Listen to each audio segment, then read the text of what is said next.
cut, as they say. Now stage slides right into position out here off that airshow right.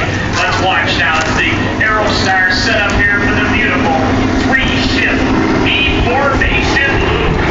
Wingman of Edgar Hines pivoted on the lead aircraft as Harvey Meek leads them right on up and around.